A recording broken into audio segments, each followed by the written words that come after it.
नमस्कार, मैं हूं आपके साथ कविता राणा। बॉलीवुड और हॉलीवुड में अपने अभिनय से लोगों के दिलों पर राज करने वाले फिल्म अभिनेता इरफान खान ने दुनिया को अलविदा कह दिया।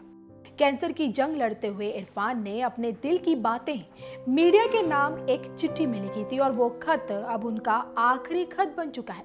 आइए आपको बताते हैं कि इरफान खान ने अपने मन की कौन कौन सी बातें पन्नों पर उतारी थी। कुछ महीने पहले अचानक मुझे पता चला कि मैं न्यूरोएंडोक्राइन कैंसर से ग्रस्त हूँ। मैंने पहली बार ये शब्द सुना था। खोजने पर मैंने पाया कि इस शब्द पर बहुत ज़्यादा शोध नहीं हुए हैं, क्योंकि ये एक दुर्लभ शारीरिक अवस्था का नाम है और इस वजह से इसके उपचार की अनिश्चितता ज़्यादा है। अभी तक अपने सफ़र में मैं तेज मंद गति से चलता चला जा रहा था। मेरे साथ मेरी योजनाएं, आकांक्षाएं, सपने और मंजिल थी। मैं इनमें लीन बढ़ा जा रहा था कि अचानक टीसी ने पीठ पर टैप किया। आपका स्टेशन आ रहा है, प्लीज उतर जाए। मेरी समझ में नहीं आया। ना, मेरा स्टेशन अभी नहीं आया। जवाब मिला, अगले किसी भी स्टॉप पर उतरना होगा, आपका गंतव्य आ गया।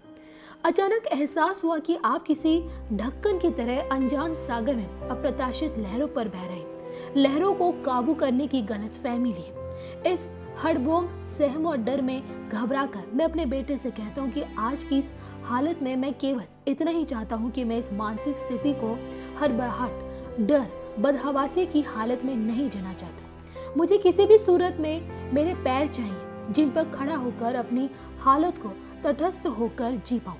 मैं खड़ा होना चाहता हूँ, ऐसी मेरी मंशा थी, मेरा इरादा था।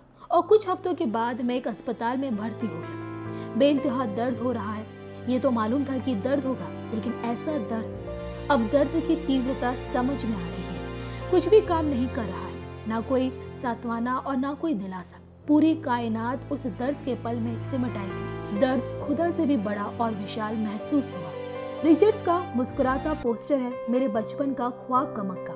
उसे देखने पर पहली नजर में मुझे कोई एहसास ही नहीं हुआ, मानो वो दुनिया कभी मेरी थी ही नहीं। मैं दर्द की गिरफ्त में हूँ। और फिर एक दिन ये एहसास हुआ जैसे मैं किसी ऐसी चीज का हिस्सा नहीं हूँ जो निश्चित होने का दावा करे। ना अस्पताल और ना स्टेडियम। मेरे अंदर जो शेष था वो वास्तव में कायनात की असीम शक्ति और बुद्धि का प्रभाव था। मेरे अस्पताल का वहां होना था। मन ने कहा, केवल अनिश्चितता ही निश्चित है। इस एहसास ने मुझे समर्पण और भरोसे के लिए तैयार किया। अब चाहे जो भी नतीजा हो, ये चाहे जहां ले जाए, आज से 8 महीनों के बाद या आज से 4 महीनों के बाद या फिर 2 साल, चिंता दरकिनार हुई और फिर विलीन होने लगी। और फिर मेरे दिमाग से जीने मरने का हिसाब निकल गया।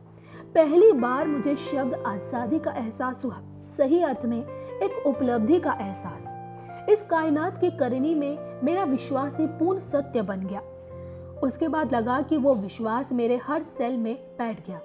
वक्त ही बताएगा कि वो ठहरता है कि नहीं। फिलहाल मैं यही महसूस कर रहा हूँ।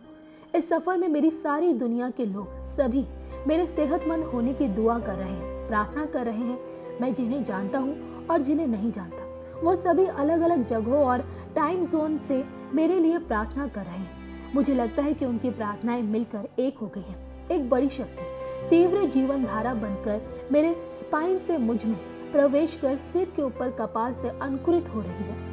अंकुरित होकर ये कभी कली, कभी पत्ती, कभी टहनी और कभी शाखा बन जाती है। मैं खुश होकर इन्हें देखता हूँ।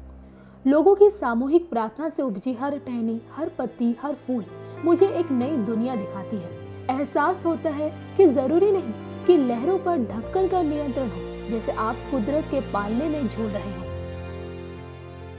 इरफान ने दुनिया भर में अपनी पहचान एक बेहतरीन एक्टर के रूप में करवाई हो, लेकिन उनकी जिंदगी का एक सच ये भी है कि वो हमेशा से एक क्रिकेटर बनने का सपना देखते आए हैं। लंदन के जिस अस्पताल में इरफान थे, उसकी खिड़की से लॉर्ड्स स्टेडियम नजर आता था और इरफान ने इस बात का जिक्र भी अपने इस खत में किया है।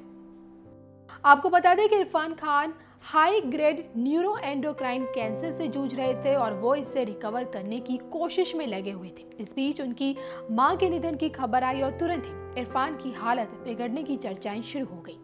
इरफान के रूप में इंडस्ट्री ने वाकई में एक बेहद ही टैलेंटेड एक्टर को खो दिया है।